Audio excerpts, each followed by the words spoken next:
Hezbollah దెబ్బకి Israel వణికిపోతుందని కొంతమంది ఈ మధ్యన సోషల్ మీడియా ఇన్ఫ్లుయెన్సర్స్‌లో మత పిచ్చగాళ్ళొచ్చారు. వాళ్ళు పెట్టినయి చూస్తుంటే నిజంగా మనం అసలు మానవ సమాజంలో ఉన్నామా? రాక్షసుల మధ్య బ్రతుకుతున్నామా అని భయమేస్తుంది. ఎందుకంటే హిజ్బుల్లా అనేది ఒక రాక్షస మూక. నీచాతి నీచ మూక.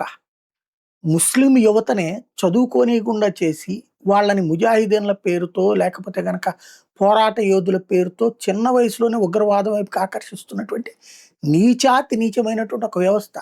దాన్ని సమర్థించుకోవడం అంటే తమ బిడ్డల జీవితాన్ని తామే నాశనం చేసుకుంటున్నారన్నది ముస్లిం సమాజం గుర్తించాలి. ఇప్పుడు హిజ్బుల్లా ఏం సాధించింది? ఆ మధ్యన కొంతమంది ఇజ్రాయేలీల మీదకి వెళ్లి దాడులు చేసి, అత్యాచారాలు చేసి, హత్యలు చేసి. అది తప్ప అది సాధించినటువంటి ఘనతే ఉంది ప్రపంచానికి చెప్పదగ్గది.